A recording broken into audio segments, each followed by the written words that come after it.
Connect చేశారు అన్వేష్ మీకు అంటే ఇట్లా మనం రెగ్యులర్ ట్వీట్స్ మీరు అప్రోచ్ అయ్యారా? తను ఆయన అప్రోచ్ మనకు లీగల్ మనము రెగ్యులర్ ట్వీట్స్ చేయడంతో ఆయనకు కొంచెం ఇంట్రెస్ట్ వచ్చింది. ఓ సారు టేకప్ చేశారు ఇష్యూ అని చెప్పి అట్లా మనం కనెక్ట్ కావడం జరిగింది. సో అయినప్పుడు ఆయన కూడా చెప్పారంట, ఆయనతో నా మాటలను చెప్పారు. ఆయన కూడా because his father also was a victim, so you know what is the consequences of this betting. So దానివల్ల ఆయన చెప్పడం కూడా జరిగింది. ఇప్పుడు ఆయన పైన కూడా దాడి చేయడానికి ఆయన ఏమో అంతా ఈ బెట్టింగ్ యాప్స్ ప్రమోట్ చేయలేదు. వీళ్ళు ఏదో కవరప్ చేయడానికి చేస్తే అది మంచిది కాదు. ఎందుకంటే వాళ్ళు అంటే ఇందాకే నేను న్యూస్ చూసాను సార్, తన పైన ఏదో కేసు నమోదు చేశారని, ఒక మహిళ చేత కేసు పెట్టించా వెనకుండి వీళ్ళే నడిపిస్తున్నారు అనేది కూడా ఒక వార్త. యాక్చువల్లీ అంటే చట్టం తను పని చేస్తుంది. ఆయన ఇక్కడ లేదే లేదు కదా. ఐ థింక్ చాలా కొన్ని సంవత్సరం నుంచి I think is not there in this. ఎందుకంటే ఈ రోజు ఇంకొక ఇన్ఫ్లుయెన్సర్ ది కూడా తను ఇన్స్టాగ్రామ్ లో ఒక స్టోరీలో పెట్టుకున్నారు అనమాట అన్వేష్. అది పెట్టుకున్న కొన్ని అవర్స్ లోనే తన పైన కేసెస్ నమోదయ్యాయి అనే వార్త. సో ఈ ప్రాసెస్ లో మీకు సపోర్ట్ చేస్తున్న వాళ్ళ పైన కూడా కేసులు పెట్టడానికి వెనకాడట్లేదు. ఇక్కడ సపోర్ట్ అగేన్స్ట్ అనేది లేదు. నేను కూడా ఎవరు అగేన్స్ట్ లేదు. నాకు ఇది అనుకోకుండా because I been researching, I been no going in depth, I have come to know these people they are promoting అనేది. మనకేం I'm not against this person, I'm not against this person, I'm not supporting. ఎవరు ఈ ఒక betting apps చేస్తున్నారు వాళ్ళపైన action ఉండాలి. మనము ఇది it has become societal menace అని చెప్పి మనము టేకప్ చేయడం జరిగింది. ఈ మధ్య కాలంలో మీరు ఈ బెట్టింగ్ యాప్స్ కి సంబంధించి ట్వీట్స్ వేయటం, అవి వైరల్ అవటం, లోకల్ బాయ్ నాని అరెస్ట్ అవ్వటం, ఇదంతా కూడా చకచకా జరిగిపోయింది. అసలు దీంట్లో ఇంత ఇంటెన్స్ ఉందా, ఇంత డెప్త్ ఉందా, అసలు ఇది నేరము, ఇట్లా ఆడొద్దనే విషయం మాకు తెలియదు అని చాలా మంది చెప్తూ ఉన్నారు. నిజంగా అవగాహన లేక వాళ్ళ అలా ఆడేసి ఉంటారా, లేదంటే అవగాహన ఉండి కూడా ఏం చేస్తాయిలే జస్ట్ అట్లా మేనేజ్ చేయొచ్చు అని అనుకుని ఉంటారు? అంటే మీరు ఇనీషియల్ స్టేజ్ లో మీరు అన్నట్లు ఏం కాదు కాదా అని చెప్పను. But as they go in depth వాళ్ళకి అర్థమైతుంది ఇట్స్ జీరో సమ్ గేమ్. మనము ఏమంటే ఫైనాన్షియల్ టర్మ్స్ లో డబ్బులు ఎప్పుడు కూడా రాదు. ఏదో చేసినా మనం అల్టిమేట్లీ ఇట్ బికమ్స్ శూన్యము, జీరో సమ్ గేమ్. సో ఇది కూడా ఒకటి అనేది వాళ్ళకు డెఫినెట్లీ ఏదో ఒక మధ్యలో ఆగి ఉంటుంది. ఎందుకంటే ఇప్పుడు మీ దగ్గర ఫస్ట్ ఎవరు తెలిసిన వాళ్ళు ఉంటే ఇంట్లో ఆయన ఏం చేస్తారు, ఫస్ట్ ఆయన జేబు నుంచి పెడతారు, తర్వాత సెకండ్ పేరెంట్స్ దగ్గర వెళ్తారు, లేదంటే ఫ్యామిలీ దగ్గర వెళ్తారు, నెక్స్ట్ బంగారము, లేదంటే ల్యాండ్, లేదంటే నెక్స్ట్ ఎవరు బ్రదర్స్ సిస్టర్స్ వాళ్ళ దగ్గర, ఫ్రెండ్స్, లోకల్ బ్యాంక్స్, తర్వాత దెన్ లోన్ యాప్స్. సో ఇట్లా ఈ విషియస్ సర్కిల్లో ఉన్నప్పుడు డెఫినెట్లీ ఆయన ఎక్కడో దగ్గర ఈ విష చక్రంలో ఇరుక్కున్నానని చెప్పి ఆయనకు అర్థమై ఉంటుంది. ఎక్కడైనా లింక్ ఉందా సార్ ఈ బెట్టింగ్ యాప్స్ కి, లోన్ యాప్స్ కి? ఉండొచ్చు. నేను ఐ థింక్ దట్ నెక్సస్ ఇప్పుడు ఉన్న కేసెస్ నుంచి బయటపడాలి. ఓకే ఓకే, బయట కేసెస్ నుంచి ఇది అంతా ఎట్లా చేశారు, ఏం చేశారు అనేది చేయాలి. ఓకే, ఈ ఇన్ఫ్లుయెన్సర్ కాన్సెప్ట్ లో స్టార్టింగ్ నుంచి ఉండి ఎక్కువగా ప్రమోట్ చేశారు అని చెప్తూ సోషల్ మీడియాలో విమర్శ వస్తున్న వ్యక్తి హర్ష సాయి. ఎందుకు అని అంటే తను ప్రతిరోజు సోషల్ ఇష్యూస్ పైన రియాక్ట్ అవుతూ నేను ఏదో మంచి చేశాను సమాజానికి అని చెప్తూ తన వీడియోలు ఉంటాయి. అవి కోట్లలో వ్యూవర్షిప్, ఆ వ్యూవర్షిప్ ని బేస్ చేసుకొని బెట్టింగ్ యాప్స్ ప్రమోషన్. నేను చేసేదంతా లీగలే, ఇల్లీగల్ ఎక్కడా లేదు అని అబ్బాయి వాదిస్తూ ఉంటారు.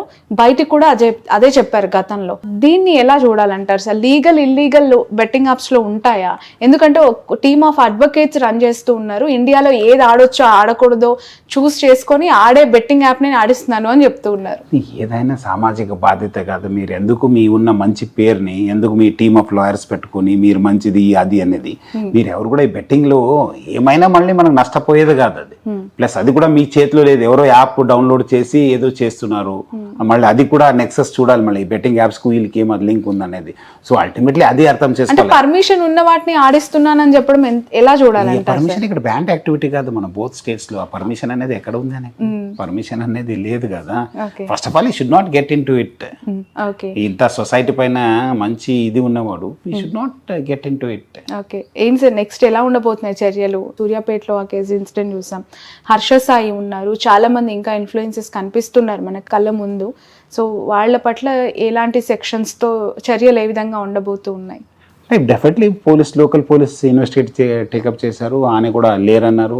ప్లస్ వాళ్ళు కూడా ఎవరెవరు ఏమన్నారని కూడా లోకల్ కొంత ఇన్ఫర్మేషన్ కూడా కలెక్ట్ చేస్తున్నారని చెప్పి తెలిసింది. వాళ్ళ బ్యాంక్ అకౌంట్స్, వాళ్ళు చేసిన ప్రాపర్టీస్, ఎక్కడెక్కడ తిరిగారు, ఎవరెవరు దీనికి ఇన్ఫ్లుయెన్స్ అయినా కూడా బయట వస్తే దాన్ని హోలిస్టిక్ గా మనము రావచ్చు. ఇప్పుడు వాళ్ళ ద్వారా నష్టపోయి మా లైఫ్ ని ఇలా కోల్పోయాము అని ఒకవేళ మీ దగ్గర కావచ్చు పోలీస్ స్టేషన్కి వెళ్ళి కంప్లైంట్ చేస్తే ఎలా ఉంటుంది సార్? డెఫినెట్లీ కేసు కట్టాల్సిందే కదా, పోలీసు కట్టాల్సిందే. ఎందుకంటే నష్టపోయినారంటే డెఫినెట్లీ ఈయన చేయడం వల్ల నష్టపోయినారంటే దట్స్ వాట్ కదా మనం అది పాత మన సైబరాబాద్ కేసు చూస్తే it's that's what is the thing that because ఇప్పుడు కూడా అలాంటి రికవరీ థింగ్స్ ఏమైనా ఉండబోతున్నాయా అనేది నాకు లేదు అంతే లేదు దాంట్లో మీరు మన ఆర్సీఎస్ అయిపోయిన కేసు అయినప్పుడు that person has clearly told because of his promotion only have lost the money అని చెప్పి ఆయన క్లియర్ కట్ రాసినారు. ఓకే సో అలాంటిదే ఇప్పుడు police doesn't have anything alternative they have to register cases and they have to take up investigation. Okay sir, Telangana సర్కార్, AP అవ్వచ్చు, central government అవ్వచ్చు, especially ఇలాంటి యాప్స్ పట్ల ఎంత అలర్ట్గా ఉండాలి? నిజంగా ప్రభుత్వాల తరపున ఎలాంటి చర్యలు కట్టడి కోసం తీసుకుంటే బాగుంటుందని what is your idea? And అంటే ఏం లేదు, మీరు అన్నట్లు రెగ్యులర్ మానిటరింగ్ అనేది ఉండాలి, సోషల్ మీడియా మానిటరింగ్ అనేది ఉండాలి, ఏమేమి యాప్స్ అవుతున్నావు, ఎక్కడి నుంచి అవుతున్నావు అది అనేది ఉండాలి. ప్లస్ అదేవిధంగా మనకు కూడా ఎక్కడ నష్టపోయిన వాళ్ళు they have to register cases. ఇప్పుడు డాటా ఉంటేనే ప్రభుత్వ దృష్టికి వెళ్తే తెలుస్తుంది ఇట్లా నడుస్తుందని చెప్పి. అంతకుముందు చూసారు నేను లోన్ యాప్స్ మనం టేకప్ చేసిన తర్వాత, సైబరాబాద్ టేకప్ చేసిన తర్వాత కొంతమంది పోలీస్ ఆఫ్ టేకప్ చేశారు, ప్రభుత్వం టేకప్ చేసిన తర్వాతనే అప్పుడు ఆర్బీఐ లైన్లో వచ్చింది, కొన్ని రిఫార్మ్స్ తీసుకొచ్చింది. సో అదేవిధంగా MFI పైన కూడా అట్లానే అయింది, యాక్ట్ వచ్చింది. సో ఇట్లా కొన్ని ఇష్యూస్ కేసు రిజిస్టర్ అయితేనే ఆ సీరియస్ ఎంత మ్యాగ్నిట్యూడ్ అనేది తెలుస్తుంది. సో ప్రజలు కూడా మీకు ఏమాత్రం నష్టం అయితే అప్పుడు మీరు డెఫినెట్లీ పోలీస్ స్టేషన్ వెళ్ళాలి, నాకు పరువు పోతుంది ఏమనుకుంటారని చెప్పి అనుకోవద్దు. అట్లానే డిజిటల్ అరెస్ట్ ఆల్మోస్ట్ మనము నేను ఆల్మోస్ట్ ఫిబ్రవరి మార్చి నుంచి స్టార్ట్ చేస్తే సెప్టెంబర్ దాకా అది అప్పుడు ప్రైమ్ మినిస్టర్ దృష్టికి వెళ్ళింది. సో అదే ముందు చేస్తుంటే ఎన్నో కేసు అయినా మనకు అది తగ్గిపోయేది. సో అందుకు ప్రజలు పోయి కేసు కట్టాల్సింది, చెప్పాల్సింది, నాకు నష్టం జరిగింది, ఇది కొత్త మోడస్ ఆపరెండి అనేది పోలీస్ కూడా టేకప్ చేయడానికి యూస్ఫుల్ ఉంటుంది. ఓకే, ఇతర దేశాలతో కంపేర్ చేస్తే మన ఇండియాలో ఇంకా రావాల్సిన కొన్ని సంస్కరణలు కావచ్చు, ఇంప్లిమెంటేషన్స్ కావచ్చు, ఏమున్నాయని మీరు అనుకుంటున్నారు సార్? ఈ ప్రాసెస్లో మీరు ఏం తెలుసుకున్నారు?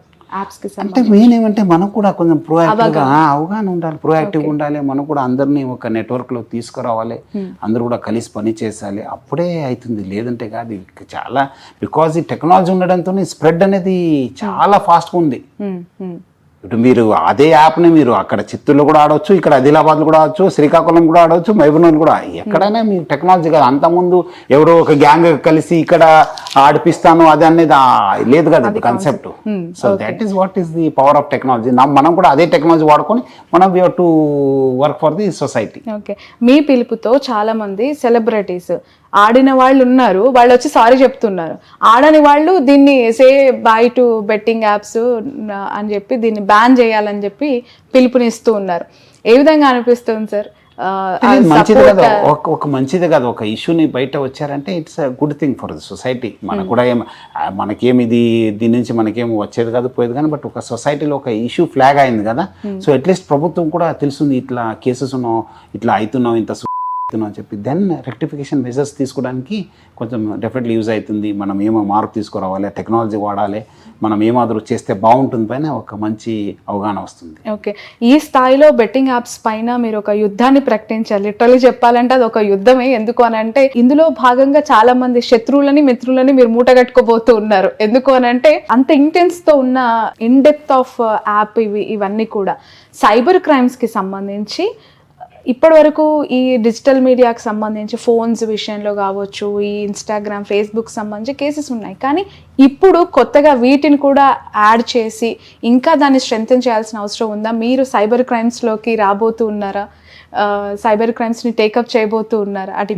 నేను లాస్ట్ 3.5 years నుంచి I been continuously tweeting on cyber crimes. ఇది భాగంగా ఇది వచ్చింది, కానీ మనకు ప్రజలు ఒక అవేర్నెస్ ఉండాలని చెప్పి. ఎందుకంటే చాలామంది బికాజ్ నేను ఆల్మోస్ట్ 5 జిల్లాలో పనిచేశాను, సైబరాబాద్లో చేశాను, ఆల్మోస్ట్ 20-25 years ఆఫ్ ఎక్స్పీరియన్స్ అయింది కదా. డెఫినెట్లీ ప్రజలు వింటారని చెప్పి, డెఫినెట్లీ ఇది ఒక మంచి ఇది ఉంటుందని చెప్పి టేకప్ చేయడం జరిగింది. అంతకుముందు కూడా చాలా ఇష్యూస్ పైన కూడా లాట్ ఆఫ్ స్పందన వచ్చింది మనకు. Okay okay sir, coming to ఆర్టీసీలోకి వచ్చేసి మీరు మాకు దూరం అయ్యారు అనే వాళ్ళకి ఈరోజు ట్విట్టర్లో మళ్ళీ దగ్గర అవుతూ ఉన్నారు.